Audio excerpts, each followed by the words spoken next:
Good day, everybody. I'm Shmi, and I make guides for Path of Exile. If you're enjoying the content, please hit that like button and feel free to subscribe if you want to see more.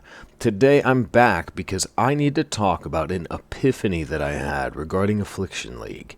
See, I was playing my Necro Witch, Skeletor. She's been doing really well. I finally made a +1 minion skill shield. She's up to, I think, 97% chance for minions to poison, thanks to her Abyss Jewels, and short of double corruptions and best in slot gear, there isn't a whole lot more for me to do. The end game has been a bit of a struggle, but that's my playstyle. Just dive right into things and learn from your failures. Overall, it's been a lot of fun, but there's been this annoying feeling that's been nagging at me. This feeling like I was making a huge mistake and failing to see the big picture. So I took a look over at PoE Ninja, and I saw something really interesting about the build diversity for Affliction League. When you look at the top builds for Affliction League, Tornado Shot is the overwhelming favorite. Compare this to the distribution from 4 weeks into Ancestor League. And while there were meta favorites then, now it seems like it's Tornado Shot or bust. Well, why? So I took a break, and I was playing some Brotato when I had a realization. The Wildwood works a lot like Essences do. Most of the time, the monsters are really no big deal. They're just slightly harder than a typical rare mob.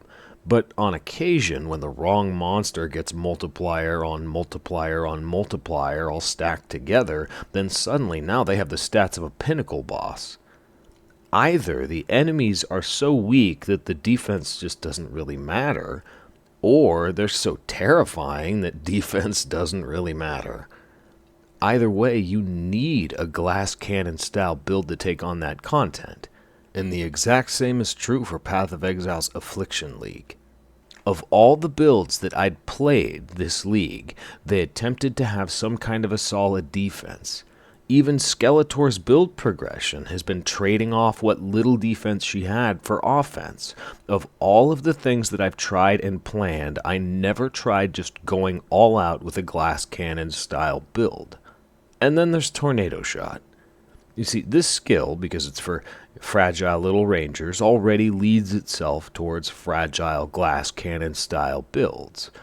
And on top of that, one of the new Wildwood ascendancies allows you to get charms that have +1 to your projectiles. And there are few builds that scale better from a single stat line than Tornado Shot does with additional projectiles. Affliction League has led to the perfect storm for Tornado Shot to shine. And here's the thing, this dominance isn't going to be fixed or changed. I decided, well, if you can't beat them, then go ahead and join them. But of course, I'm a massive build hipster, so I'm using the Warden of Eve's Ascendancy, and I'm making a poisonous Tornado Shot build. I just finished the campaign, so I don't want to make any definitive statements yet, but, take a look. It seems pretty great.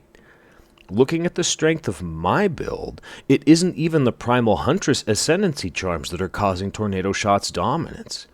In this league, Tornado Shot just works. For anyone out there, if you tried out Affliction League and you struggled, I would highly recommend checking out a Tornado Shot build. The amount of damage that you can push out is amazingly absurd, and it is the perfect counter to the challenges that are posed by Affliction League. There may already be a Poison Tornado Shot build out there for you to check out, but I'll have my build guide up for my version very soon, as soon as it's done. As for me, I just finished the campaign on this build, and I've stashed up a ton of Blighted maps. So my plan is to see how high I can level this character before I even open up my first regular map. But that'll have to wait until next time. Thank you all for watching, and until next time, take care, Exiles.